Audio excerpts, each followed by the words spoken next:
कंगना रनौत के आजादी वाले बयान पर अब राजनीति तेज हो गई है। कांग्रेस से लेकर आम आदमी पार्टी तक कंगना रनौत को देशद्रोह के आरोप में गिरफ्तार करने और उनसे पद्मश्री अवार्ड वापस लिए जाने की मांग की जाने लगी है। आम आदमी पार्टी ने तो इस बात की शिकायत पुलिस तक में दर्ज करा दी।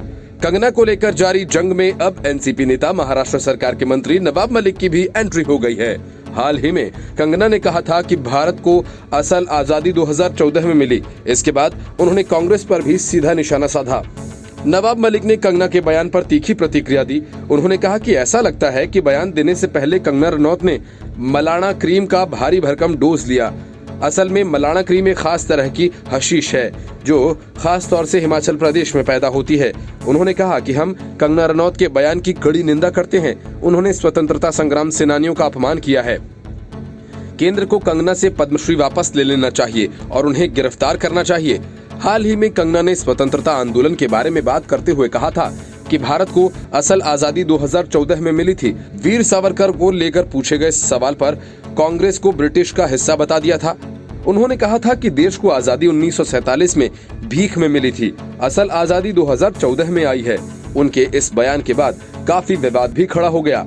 राजनेताओं के अलावा बॉलीवुड हस्तियां भी उनके बयान पर विरोध जता रही हैं। आम आदमी पार्टी की प्रीति मेनन ने एक्ट्रेस के खिलाफ शिकायत दर्ज करा दी है। भारतीय जनता पार्टी के वरुण गांधी ने ट्वीट किया और कहा कि कभी महात्मा गांधी जी के त्याग और तपस्या का अपमान, कभी उनके हत्यारे का सम्मान और अब शहीद मंगल पांडे को लेकर रानी लक्ष्मीबाई, भगत सिंह, चंद्रशेखर आजाद, नेताजी सुभाष चंद्र बोस और लाखों स्वतंत्रता सेनानियों की कुर्बानियों का तिरस्कार। इस सोच को मैं पागलपन कहूं या फिर देशद्रोह? असल में देश की आजादी को लेकर सवाल उठाने वाली कंगना रनौत पहली हस्ती नहीं है। इसके पहले द्रविड़ आंदोलन के जनक माने जाने वाले पेरियार के अनुयायियों ने 15 अगस्त 1947 को काले झंडे लेकर शोक दिवस मनाया था। जब पूरे देश में राष्ट्रभक्ति गीत गाए जा रहे थे, झंडा फहराया जा रहा था, तब पेरियार के समर्थक शोक में डूबे हुए थे। पेरियार के अनुयायियों का मानना था कि अंग्रेजों ने ब्राह्मण बनिया समुदायों को पावर ट्रांसफर की और ये आजादी नहीं है। चेन्नई में भी पेरियार की पार्टी के लोग काले कपड़े पहनकर निकले थे। बाबा साहेब भीमराव अंबेडकर का आजादी को लेकर कुछ इसी तरह का विचार था। उनका कहना था कि सिर्फ राजनीतिक रूप से स्वतंत्र भारत ही पर्याप्त नहीं है, बल्कि सभी नागरिकों के पास बराबर के धार्मिक और राजनीतिक अधिकार होने चाहिए।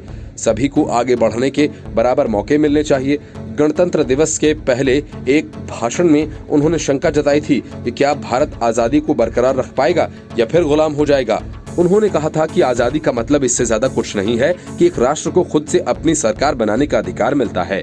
उनके हिसाब से स्वतंत्रता कैसी है, इसका पता तभी चलेगा जब किसी तरह की सरकार और समाज का यहाँ निर्माण हो रहा है। बकौल बाबा साहब, स्वतंत्रता का तब ज्यादा मोल नहीं रह जाता जब सरकार और समाज वैसा बन जाए जिसके खिलाफ दुनिया भर में युद्ध छिड़ा हुआ है। उन्होंने ज्योतिबा फुले को कोट करते हुए लिखा, भारत में विदेशी सत्ता से स्वतंत्रता से ज्यादा जरूरी है सामाजिक लोकतंत्र। 1947 में आजादी मिलने के बाद भी सीपीआई ने कभी से स्वीकार नहीं किया और पार्टी के वरिष्ठ नेता बीटी रणदिवे ने तब कहा था ये आजादी झूठी है। 2021 में स्वतंत्र भारत के इतिहास में पहली बार ऐसा हुआ जब स्वतंत्रता दिवस के मौके पर प्रमुख वामपंथी दल CPI-M ने अपने मुख्यालयों और दफ्तरों में राष्ट्रीय ध्वज फहराया। Report news of India.